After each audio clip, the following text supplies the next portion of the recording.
Assalamualaikum warahmatullahi wabarakatuh. Salam guru-guru hebat. Perkenalkan, saya Atifah Hutaminingsih, calon guru penggerak angkatan 7 Kabupaten Cirebon. Koneksi antar materi modul 2.1 pembelajaran berdiferensiasi. Serupa seperti para pengukir yang memiliki pengetahuan mendalam tentang keadaan kayu, jenis-jenisnya, keindahan ukiran, dan cara-cara mengukirnya. Seperti itulah seorang guru seharusnya memiliki pengetahuan mendalam tentang seni mendidik. Bedanya, guru mengukir manusia yang memiliki hidup lahir dan batin. Kutipan dari Ki Hajar Dewantara.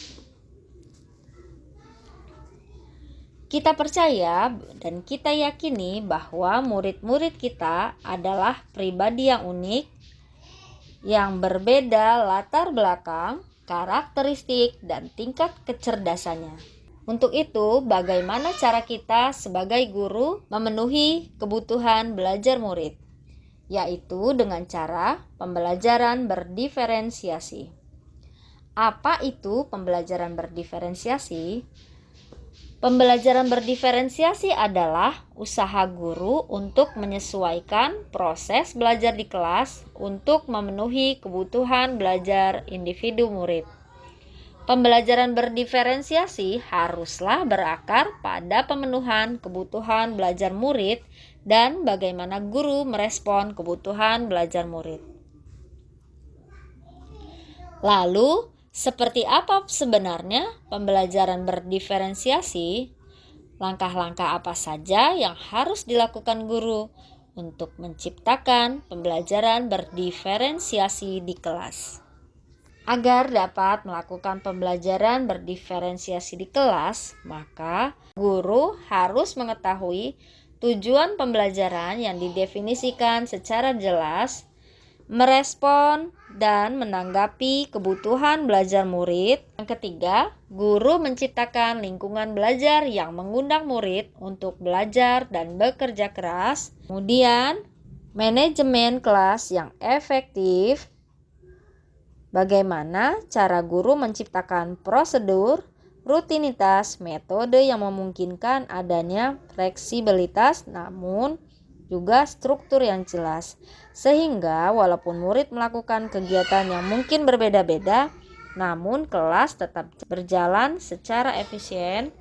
Kemudian melakukan penilaian berkelanjutan, yaitu dengan cara guru menggunakan informasi yang didapatkan dari proses penilaian formatif yang telah dilakukan. Bagaimana cara guru mengetahui kebutuhan belajar murid? Guru dapat melihat kebutuhan belajar murid dari 3 aspek. Yang pertama, kesiapan belajar murid. Yang kedua, minat murid. Dan yang ketiga, profil belajar murid. Kesiapan belajar murid adalah kondisi awal suatu kegiatan belajar yang membuatnya siap untuk memberi respon jawaban yang ada pada diri murid dalam mencapai tujuan pengajaran tertentu. Dengan cara guru menilai pengetahuan awal dan menentukan apa yang telah murid ketahui dan di mana murid berada. Yang kedua yaitu minat belajar murid. Minat belajar adalah suatu ketertarikan atau motivasi terhadap suatu pelajaran yang kemudian mendorong murid untuk mempelajari dan menekuni pelajaran secara aktif dalam proses pembelajaran. Untuk menarik minat murid, diantaranya adalah menciptakan situasi pembelajaran yang menarik perhatian murid. Misalnya dengan cara melakukan humor, menciptakan kejutan-kejutan, melakukan ice breaking, dan mengkomunikasikan nilai manfaat dari apa yang dipelajari. Yang ketiga adalah profil belajar murid. Profil belajar mengacu pada cara-cara bagaimana kita sebagai individu paling baik belajar, dengan tujuan memberikan kesempatan kepada murid untuk belajar secara alami dan efisien. Faktor yang mempengaruhi profil belajar yaitu lingkungan belajar. Misalnya saja ada murid yang dapat belajar di suasana kebisingan, atau ada juga murid yang tidak bisa belajar di situasi ruang kelas yang dingin. Yang kedua adalah faktor budaya. Misalnya ada murid yang santai, terstruktur, ada yang ekspresif, ada yang pendiam, ada yang personal, dan ada yang interpersonal. Yang ketiga adalah gaya belajar. Gaya belajar adalah bagaimana murid memilih, memperoleh, memproses, dan mengingat informasi baru.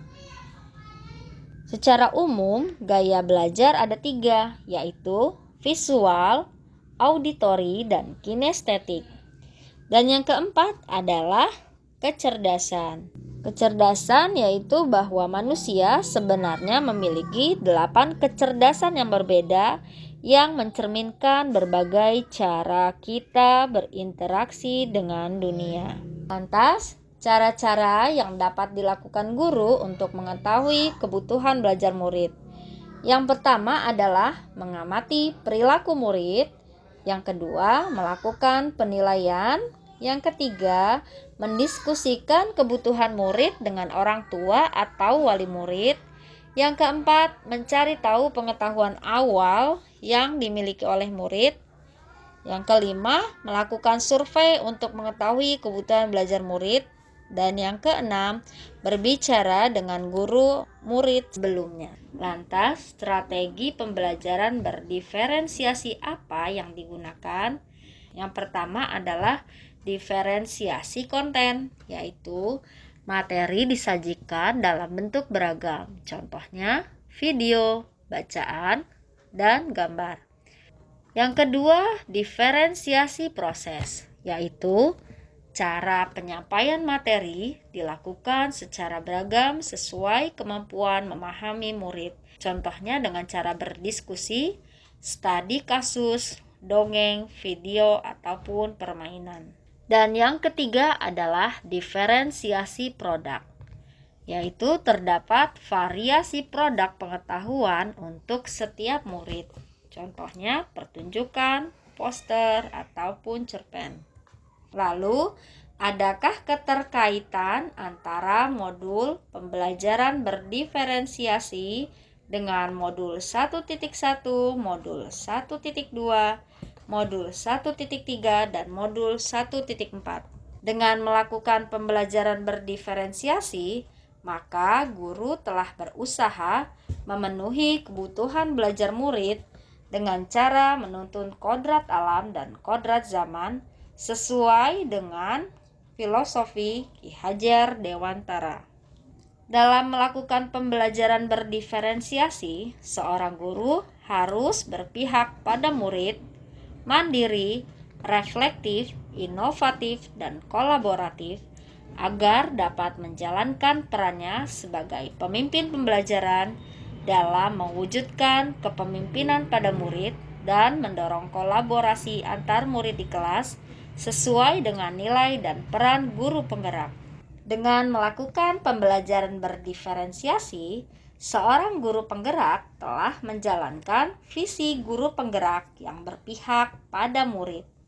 Dalam melaksanakan pembelajaran berdiferensiasi, harus dibuat kesepakatan kelas antara guru dan murid agar proses pembelajaran dapat berjalan secara efektif sesuai dengan keyakinan kelas yang dibuat oleh murid dan guru agar dapat tercipta budaya positif baik di kelas maupun di lingkungan sekolah. Terima kasih dan salam bahagia. Salam guru penggerak, tergerak, bergerak, dan menggerakkan. Assalamualaikum warahmatullahi wabarakatuh.